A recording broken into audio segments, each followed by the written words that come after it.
Hi, I'm Delisi. And I'm James Rigato. And here we are with another episode of Essential Cooking in our third season here. And James, this conversation we're about to share is got to be one of the most compelling that you and I have done together. Yeah, I'm still processing just the amount of information and challenges that Hamissi Mamba went through, not only to open a restaurant, but just to get to America, start a family, learn English, learn how to cook, learn how to be a chef. I'm still just, I'm reeling from, go on TV, win Chopped.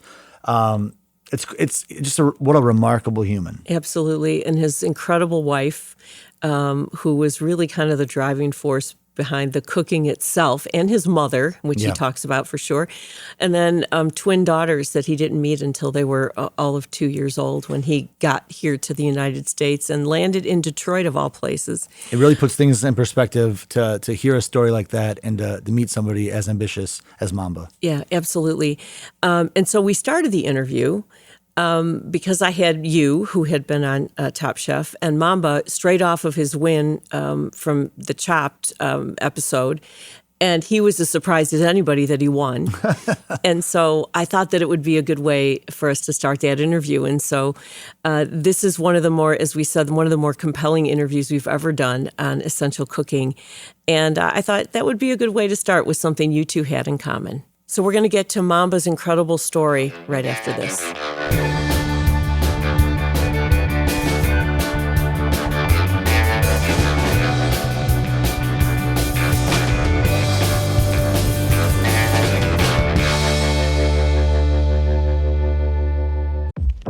Black perspectives haven't always been centered in the telling of America's story. Now, we're taking center stage. Introducing NPR's Black Stories, Black Truths, a collection of Black-led stories from NPR's podcasts. Search NPR Black Stories, Black Truths wherever you get your podcasts.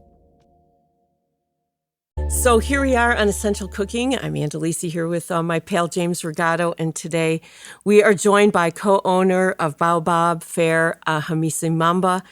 The story has been an incredible one of your journey to the United States and landing in Detroit, and your experience at Freedom House that we want to talk about for sure, something very near and dear to your heart, and your latest initiative to get them a kitchen, which we're going to talk about as well.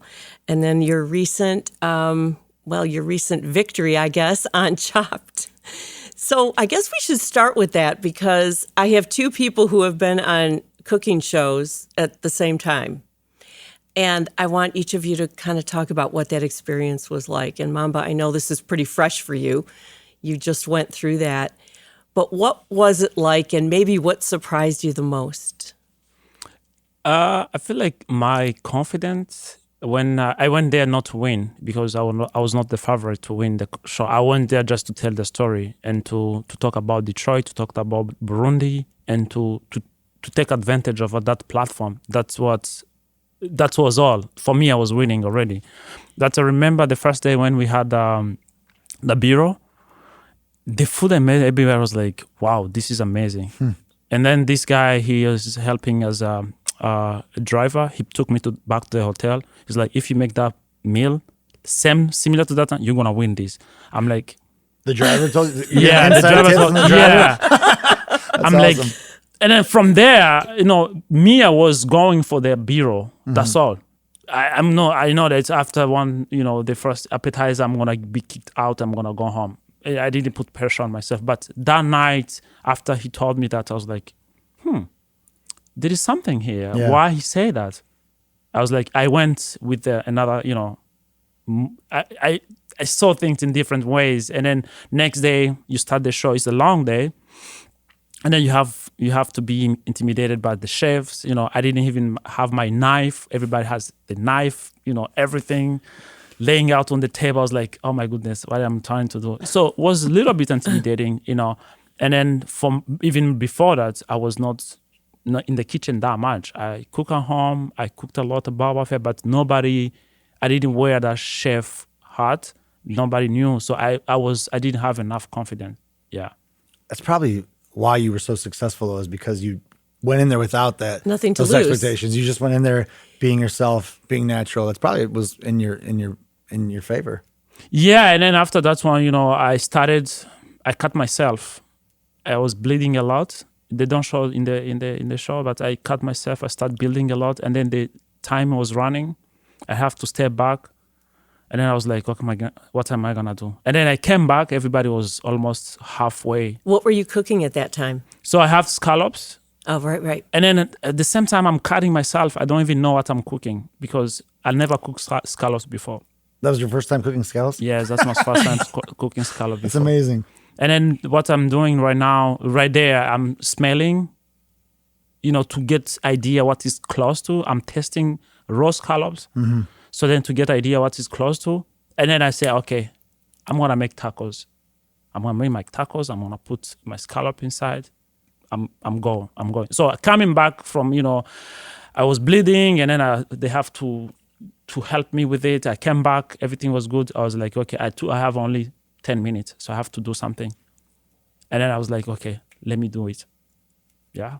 And then look at my plates, and my guy who was next to me, Kevin, his plate was amazing. So beautiful. He was like, oh my goodness, I can see on my plate. I'm like, oh my goodness, I was about to cuss. Sorry. I'm like, oh my goodness, what is this? Oh. And then I was like, okay. So when after presenting the dishes to the chef, and then Chef Mark, he tried, he paused. He's like, what did you put in this sauce? I'm like, I'm trying to explain. This is so good. I'm like, thanks God. What was in the sauce? So, I didn't want to take a risk. So I used, the acid, lemon. I marinated, first of all, my scallops so then I can get flavors. And then after that, I used lemon and garlic, easy. And then in my tacos, I put butter on it so they can have that crunchiness and the flavor. So that's all. Yeah. Wow. That's awesome. Good for you. Yeah. And then weren't you cooking something and you didn't know exactly what it was? Yeah. My second, my entree was ostrich. Because under pressure, you don't know what you're cooking. I didn't read, I didn't hear what they're saying because I was in the competition already. And then I start cooking. I see the meat. I'm very confident this is beef. I didn't even test it. I start, massaging and marinate my beef. That's in my mind. Until like 15 minutes. And then I had someone say ostrich. I'm like, wait. So all this time, I'm approaching this, I'm cooking this as a beef. I'm like, I'm done. So then I went to read to make sure like this is right. Yeah, ostrich. I tested. Oh, this is great. I was like, okay, let me keep moving. I was like, okay, this is good. That's probably not the worst protein to confuse because at least it's applicable. You can kind of cook it similarly. So it's good. It's funny. Again, that probably was in your favor because treating it like beef is where you were confident. Yeah. And then I think that is where I learned from this competition. Every food is similar. It depends how you approach it. And then because everything I have, all of the things I have in the basket, I never had anything before. But the way you could approach it by smelling or taste it, I never saw what the name of the truffle. Oh, right. That was my first time seeing truffle. I didn't even know what it was. I was like, okay, I have truffle. Then you have to use everything in the basket. So I cut it. I tested the flavor was so good. In my mind, I'm like, already I know how I'm gonna place this one. And then that's the beauty of this show, especially when you don't know what you're doing, what you're gonna have as an ingredient. Growing up in Burundi, you don't know how your day look like. So you wake up in the morning, you go to the market, and what you find at the market, that's what you're gonna cook that day, right? And sometimes you see new ingredient to the market. Farmers, they decide they don't wanna tell you that is what we're gonna be, growing this season. You go to the market, you see a new thing, and then you have to come back home and you have to cook something. So growing up and seeing my mom doing the same thing, I think I was reflecting to that. I was like, okay, this is my life all the time. So you have to go back where you started. Yeah. It's beautiful. Some life lessons in that Chopped episode. Yeah. That's beautiful. James, your situation was a little different. Yeah, it's completely different. Yeah. Well, for one, I didn't win. Which show are you in? I've a couple, but I think Anne's probably referring to Top Chef season 12, I think. Yeah, it was a while ago. It's been like almost 10 years now. But yeah, I was on Top Chef, which you go away for 2 months pretty much. Yeah, and it's a pretty immersive. You're trying to approach me for that one. I mean it's a wonderful show. I mean, it's really, there's a lot of chefs that have benefited from it. I'm glad I did it. I think for me, TV is not really where I want to be, but it has a lot of value. A lot of my friends have benefited from it, so I definitely have nothing but positive things to say. But that was as a production. Honestly, I love some of those smaller format shows where you only gone for a couple of days. Obviously you have a huge opportunity. It's nothing but positivity. Wind in your sails. So I think Chopped is a great show. And especially when you win. I mean, because not only do you get a little boost of cash, but you get that little bit of that. I'm sure you have guests coming out for a number of reasons. But Chopped was there's people that watch Chopped that don't have other avenues to know about your restaurant. So every time you do one of those entities, whether it's restaurant of the year or any kind of exposure you can get, Chopped is a good one because there is an audience that only watches Food Network, and then they'll come to you for that. And I was surprised the audience that Chopped has. It's huge.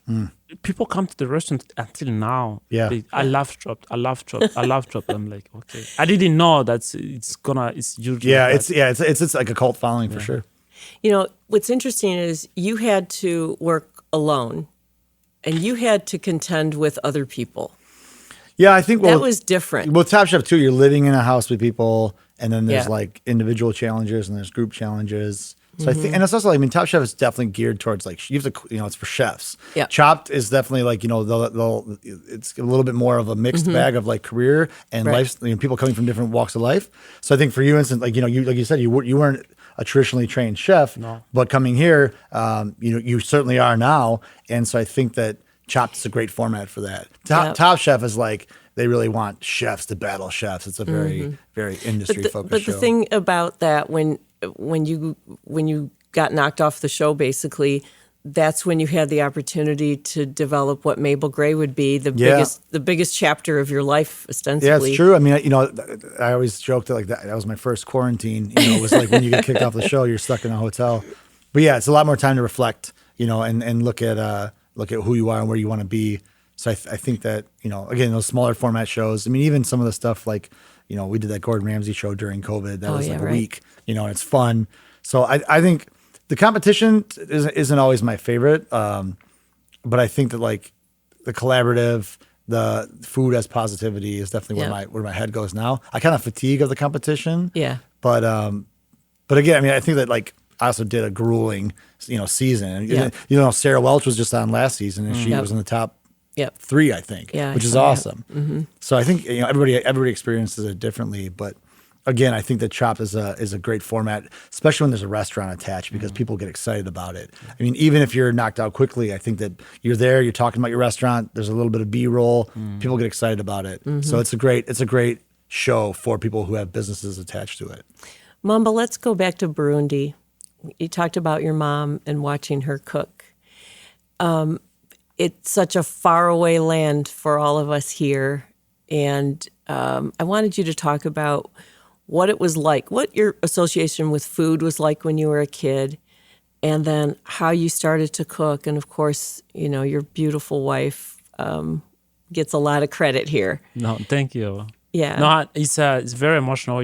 You touched that side because in Burundi, food has a special place because it's not something that you wake up in the morning and you are ready or that you're gonna have. It's already is a surprise. Like it's like, okay, how you wake up in the morning that you think about what I'm gonna eat, how I'm gonna get it, right? So my mom, we struggle. I'm coming from very, very humble beginning, and I was among few who in my neighborhood who went to school and finished college because she worked hard for that. She didn't go to school. She didn't get the chance to go to school, and then she cooked a lot. Like she had a restaurant, and then I remember she used to supply like food in the market, and then we'll be prepping at night, and then she'll be cooking in the morning, and then after a evening when I finish school, I will go back in the market. I will grab the dishes for everyone. They knew me, and then I will get money, and then I will come back home. And sometimes, the vendors they didn't get a good day. They didn't sell.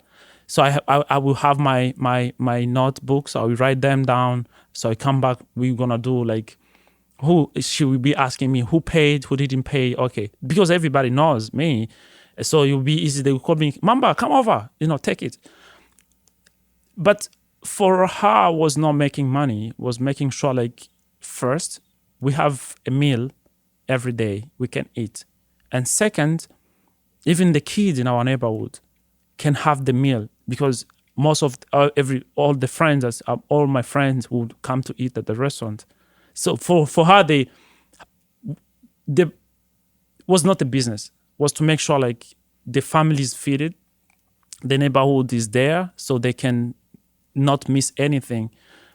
And that is for me is like when I see how food is approached in this country, I feel bad, because with the value that I know for the food is different. You can't sell food if you're not generous. You cannot sell food because you're feeding people. And then I feel like when you touch that side, I feel like it's very, very personal, because I know how much she struggled. She would have did different businesses. She had the capacity to do other things, but she was like, she used to say like, you can sell everything, but you're not gonna feed your kids and your community from what you're selling if it's not food. The only thing that you can sell, if people didn't come to eat, you can still feeding people. So there is double benefit here. And then I remember coming here. My background is business, right? I had 7 years experience in sales and marketing. Coming to Detroit, I didn't know anybody. I didn't speak the language. And you learned to speak English in under a year. Yeah, like 9 months. I don't know how. When I read that about you, I couldn't believe it. Yeah, That's so everything amazing. was challenging, right? And so I just click from there. I was like, okay, why she did that? She did that because she wanted to feed people and she wanted to make money so we can go to school, make a lot of sacrifices. I was like, okay, that's the only way we could be where we are, we could survive, was open a restaurant. There was no any African food around here. I was like, there's an opportunity. And then I have to hide this from her like 3 months, because every time she'll be like, Mamba, no, get out of this. Get out. So it's so funny how I would be so close to her and near her every time. And she'll be like, no, go to school. I don't want you to cook. Go to school, have a degree, so that we can get out of this situation. For her, I was like, no, you can be here. And I have to hide her, because I was like, can I have your recipe so I can use? As no, I want to open a restaurant. No way. Find a job. You're in America and you want to cook? She didn't get it. Right. It's like, you can't, you are in America, there is a lot of opportunities there, so you have to find a job. But she couldn't understand the situation. Yeah. I'm sorry. What does she think now? She's so proud. Is there a dish you make that's from her specifically? Is there what is the one thing that you wish that you could eat right now from her? The pilau, the rice pilau. Yeah. The rice pilau is hers. And but it was challenging to get her recipe. I was going to say, do you think you make it as well? Yes, I think so. Wow. I think I make it. And then I feel like that is where so the way me and Nadia, we work together. So I'm like an architect. I can write down ideas. I can bring ideas. And Nadia, she can be like a builder. She can execute it. And then I will be the one to come and test, right? It's like, this is missing something. This is missing something, because I have those memories from back. And then this is very interesting to talk about. For her recipes, she can tell you like, put a little bit of salt. You don't know how much salt you have to put. One piece of onion. The onion there is smaller than here. This is like you have to adjust how. So for her recipes in her head, She don't know how to write down, but she can tell you, and then you can. So you have to test that food to understand the exact amount of what she want to, or what she's explaining. So everything was challenging because she would give you ingredient and the process, how to cook it, but the size of The amounts. ounces, the amount, you don't know. So you have to bring it by yourself. That's a challenge I'm giving myself to, if I have to write a cookbook. I think I will go that way without putting the amount of ounces, so that people can, create something for themselves. And understand your struggle Yes. of trying to make mom's food from word of mouth.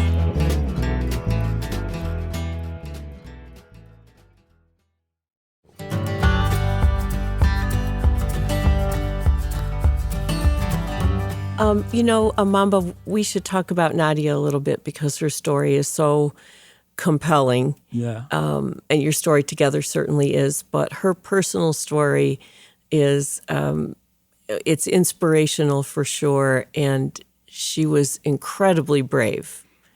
And I'd love for you to talk a little bit about your lovely wife. So I feel like Nadia, she's the only person I know who does everything perfectly, especially when she didn't ask for. She didn't make that choice.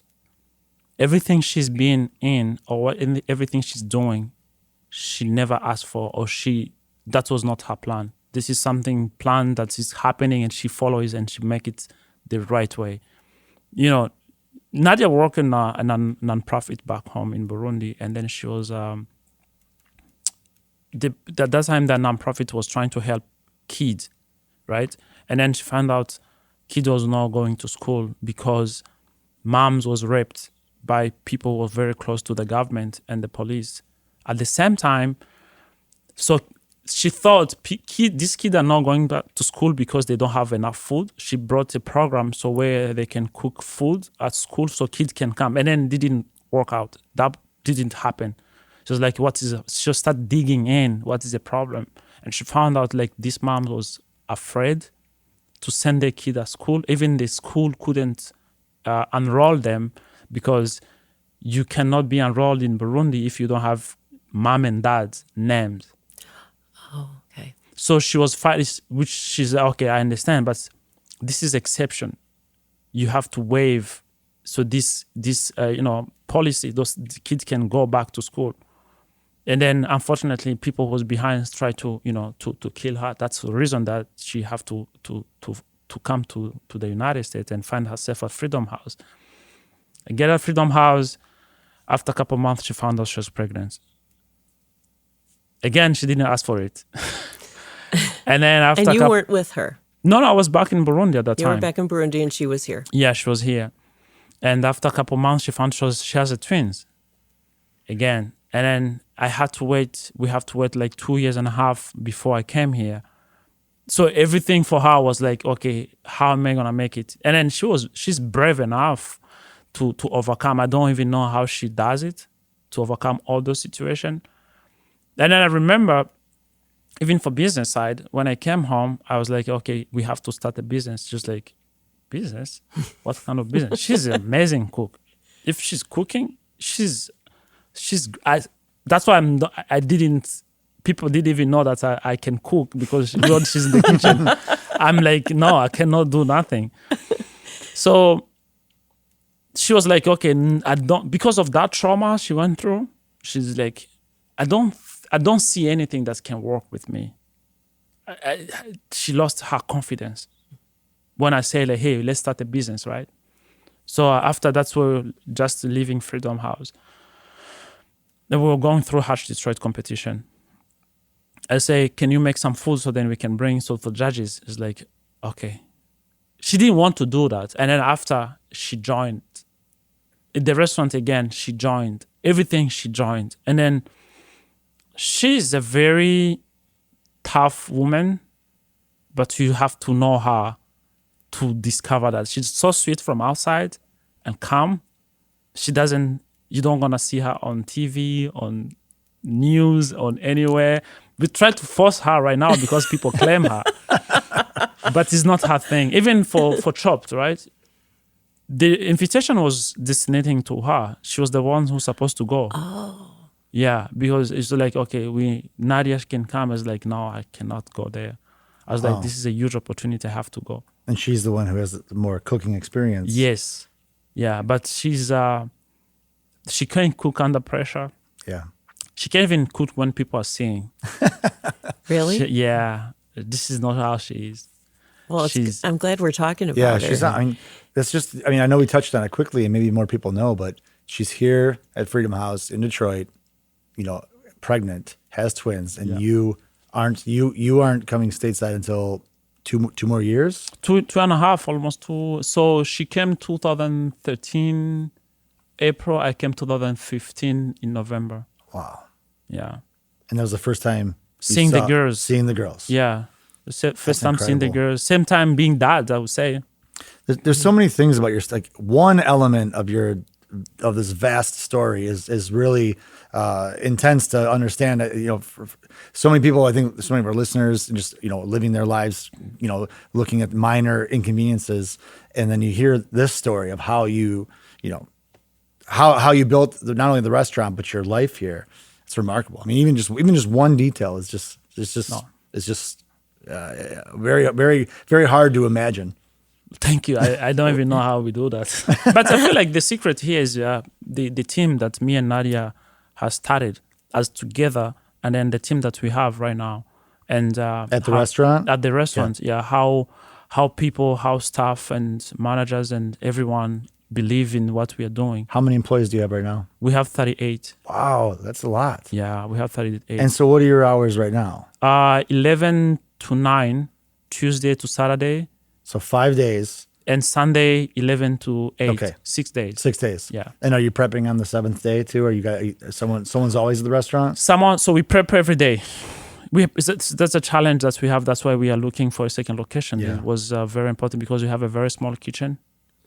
And then another thing is like, honestly, to be honest with people and transparent, we didn't know what we were doing starting the business.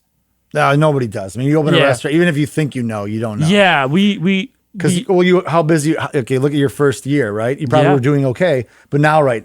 You have a different business today than when you opened. Absolutely. And then for us, we opened in the middle of the pandemic. Yeah, right? it's true. And then everybody was closing. We had a lot of expenses. It was like we want to close our door before even open. And then all the grant money or all the help was there was not for us because we didn't have any support. You didn't, and you also didn't have a business you didn't have any numbers. To show, right? So we had to open. And then we had this small kitchen. Would be me, Nadia, and somebody, like 2 guys, that's all. But now it's like 6, 7 people in that kitchen. I mean, I remember I got carry out during COVID. It was awesome. I think it was the first time I tasted your food was during COVID. It was delicious. From a chef. No, I mean everybody knows that. I think that your food, even if you didn't have this incredible story, I think Baba would be a successful restaurant. It's delicious and you guys do a great job.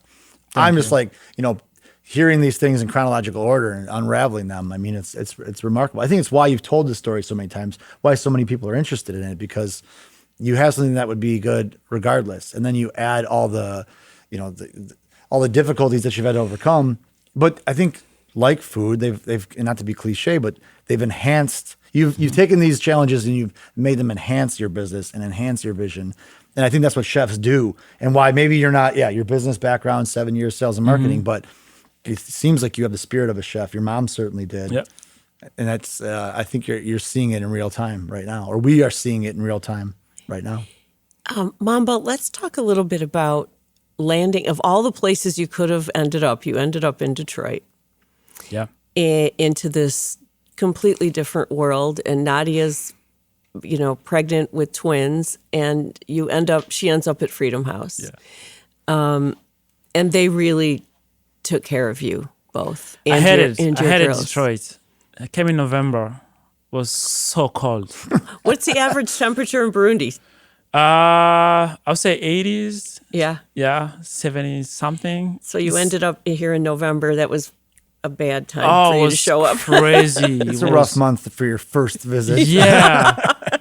I hated it. And then you go start Google it. Google like what is Detroit. You see all the bad news. Is like, oh my goodness, what am I doing here? But you don't have a choice, right? The only shelter in the country that can provide you legal support, shelter, medical assistance, and food together is right here in Detroit.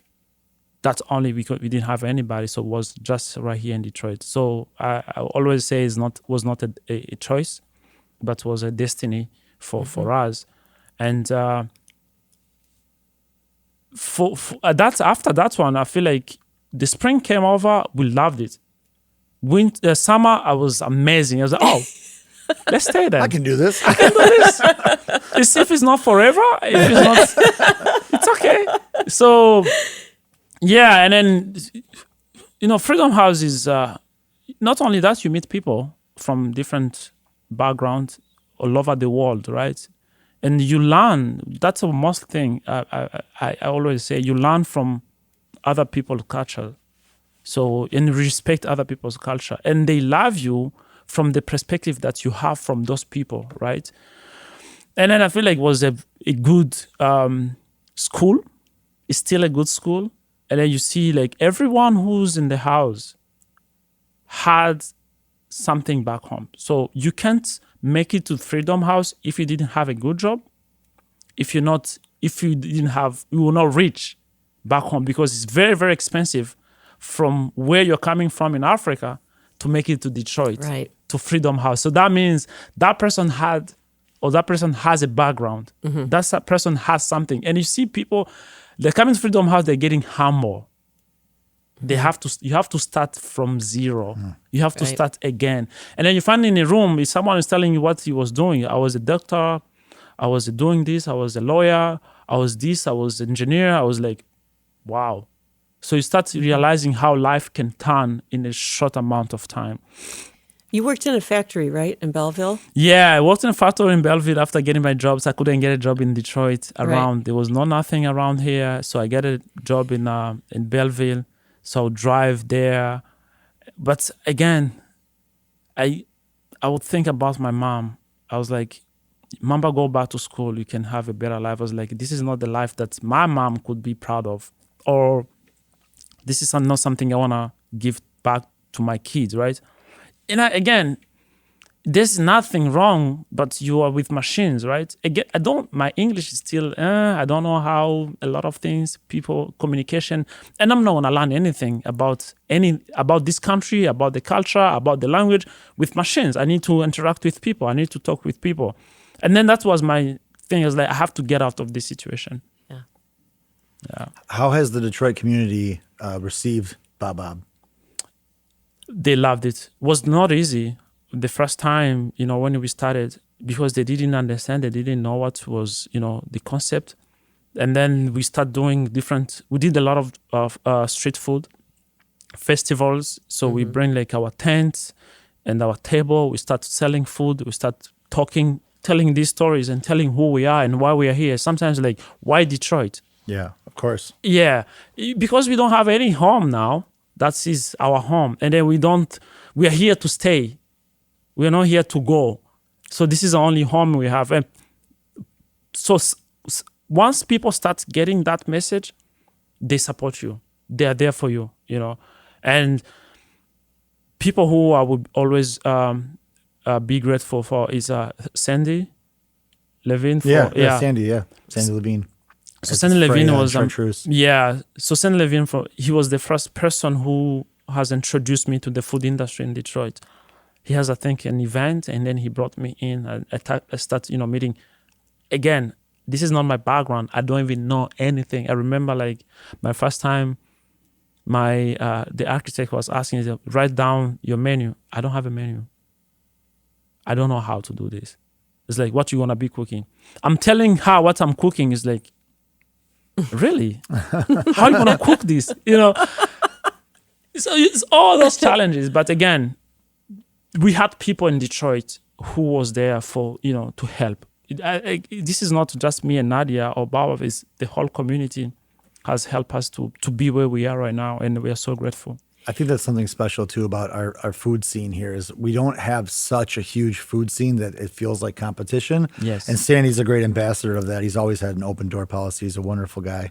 And I think that most of us want to see the other one succeed. And I think that's a really unique thing about our food scene because we don't have a ton of really great restaurants. We have room for more. So when somebody is as ambitious as you are or were and still are, it's easy to cheer that on. So I think that, I hope if anybody's thinking about opening a restaurant, that's an inspiring story is that you did it without any connections and you just start going. But Detroit to me is the right place for that kind of business because Absolutely. we want to see success. We want to see people turn a vacant building into something special. Yeah, it's something very important. And then I've been after starting the restaurant, I've been playing that role too. We have a lot of African followers now. They're coming and ask questions and mentorship.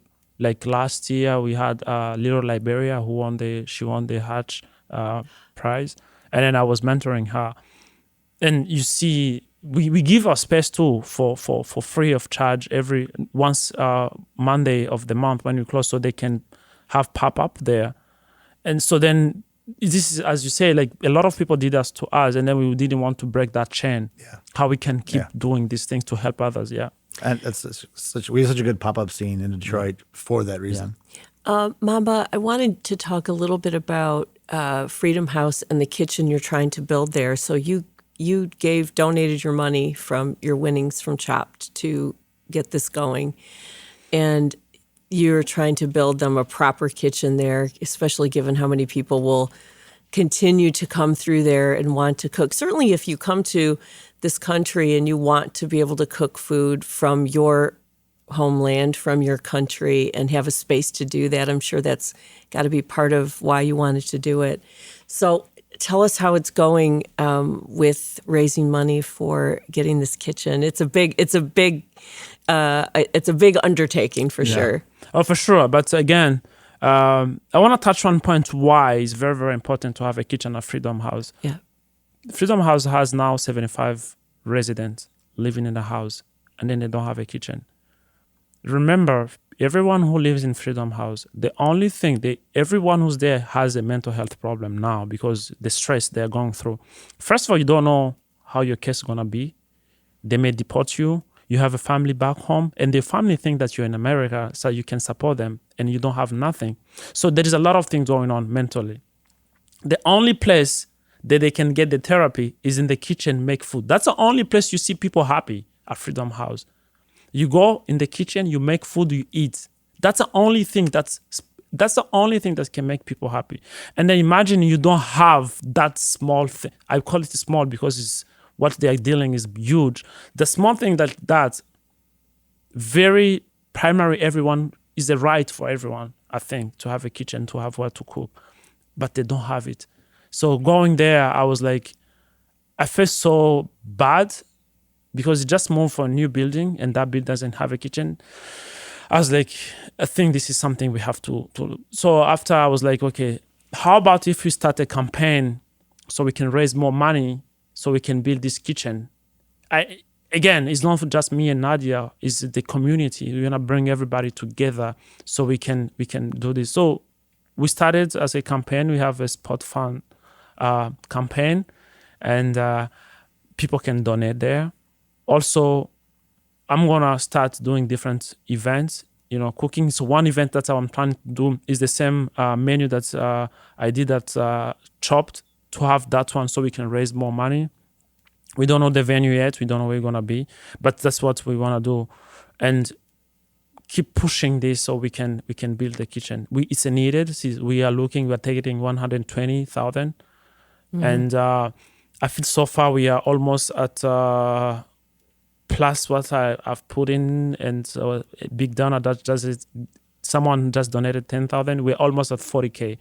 Oh, that's 40,000. wonderful. Yeah. So again, it's I'm sure, and then that's what. If I wouldn't be in Detroit and then know how people cares, I wouldn't bring this, I would say this campaign to Detroit, because I know people will do it, and we're gonna do it together, because that's the minimum thing that everyone deserves to have. Do you miss Burundi? A lot. Yeah. Can you go back there?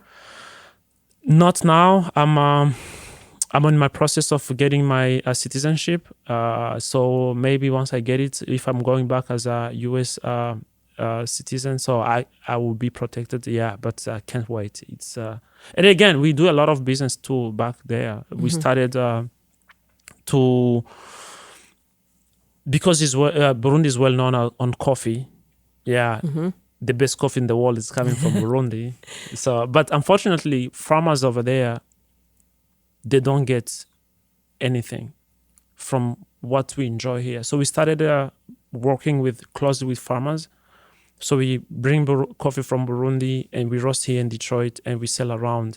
And the goal here is to start supporting and cut all these middlemen so we can have better price to them so they can, and then doing different project over there, send the kid to school, because the big problem until now we still have is these kids are not going to school. If they cannot go to school, how are they going to negotiate the trade? So we want them to give to empower them, is to give the opportunity to the kids so they can go to school and start being the business. Yeah. Where is this coffee available right now? So the coffee is Maya's. Oh, really? So yeah. Who's roasting it? We have two roasters now. We have Sabat. Okay, yeah, in Clausen. Clausen, yeah. Yeah. And then we have the Jermak at Eastern Market. yeah, Jermak. That's right. That's how. That's right. I read that. Yeah, that's how we started, and then it's doing well. It's doing very well. So we have natural coffee and washed coffee. And natural coffee, we brought it because it's not something you see around. And it was like this, and it has a lot of big story, and this is our heritage, and we see that it was a lot of people that didn't even know about it. It's a lot of work, but it's our heritage as we have to uplift it. So cool. Yeah. Well, you're an incredibly inspiring human. Thank you for your work around Detroit and beyond. Thank you. And I mean, if nothing else, you make delicious food. So I think yeah, now I'm so hungry right now. I know. We have to stop by. Yeah, I will, absolutely. But yeah, that was thank you for sharing a remarkable story. No, thank you so much. Thank you, Mamba. Thank you for having me. We would like to thank you for listening. Essential Cooking is produced by me, Ann Delisi, along with my co-host, Chef James Rigato. This episode was also produced, engineered, edited, and mastered by Connor Anderson, with production support from David Lyons. Original music by the Mallet Brothers. Essential Cooking is a production of WDET's public radio station.